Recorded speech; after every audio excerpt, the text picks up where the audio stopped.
Chapman there, back to Bradley. Bradley tries to keep it alive. Javinko from a bad angle scores! Javinko! No such thing as a bad angle for him! Play carries on. Javinko curls one. Oh my goodness! Have you ever? Congratulations to Sebastian Javinko, named MLS Player of the Week. And this is the real debate here, Gareth. What goal was better, number 1 or number 2? Okay, I'm going to try not to sit on the fence here. Technically speaking, the first goal was better for me. Outside the foot with so much power, precision.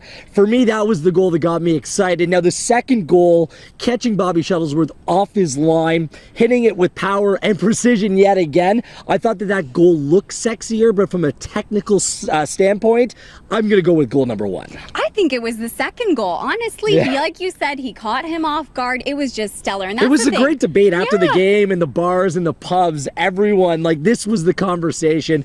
Both were absolutely top class, and congratulations to Seb on the Player of the Week. And that's the thing about Sebastian Javinko. It doesn't matter the angle. He always finds a way to get it done. Let's talk about the designated players for Toronto FC. Michael Bradley made his return back to the lineup, but TFC hasn't had their DPs together since May 14th. You just wonder if this weekend's going to be the time when Greg Vanney hands Josie Altidore the start. In the last 3 games, he played him over half an hour, so it's a little bit of a process here as Josie builds back up to full fitness. And more important than that, you got to make sure that he stays healthy for the duration of time, because this team, they're better off having Josie Altidore on the field than him on the bench. And 2 goals and assist in the 3 games played this week, it speaks to the quality and what Josie brings to the team.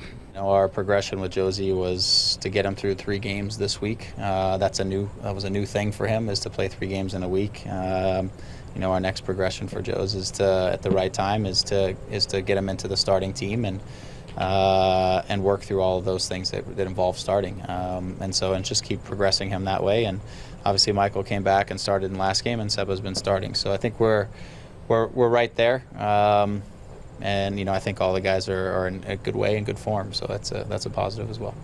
Now, Gareth, you wrote a great piece about this. Just how come on, Danielle. Just how Toronto FC is beginning to be an MLS Cup contender. They are proving the naysayers wrong, and I think 4 consecutive games at home, 12 points in a row. I mean, that speaks for itself. 12 goals for, 2 against. They're the only team that had to start 8 straight away to start the season. They've dealt with so many injuries and international absences. Now that they have basically their full team back together with Clint, Will, and Benny all on the road to recovery, why not? This team has proven that they can beat some of the best teams in the league. They punish some of the weaker teams. Everything is clicking and has come together at the right time. And as Jonathan Osorio says, this team is starting to prove internally that the expectations have risen, and they too themselves believe that they are MLS Cup contenders.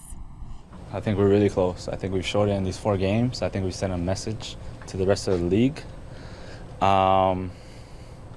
Maybe there's just a little bit more that we have to improve and show. I think there's a couple big games coming up, and these are the big games that we need to use to gain experience and going into the playoffs and get momentum. I think if we do that, then we'll have a good chance of being a real contender. Gareth, TFC has gained so much momentum over this span. Now they head on the road, 3 straight games away from home. What are you looking forward to most? Well, they've done it at home. Let's see if they can do it away against an inferior team, the last team in the Western Conference in the Houston Dynamo. And I'm curious how Toronto FC will play, whether it's the 5-3-2 or the 4-4-2. They played well both ways. We'll see how they line up this weekend. But as Greg Vanney says, it's not about the formation. It's about the style. Well said. For all of your other content and updates, make sure you head over to torontofc.ca.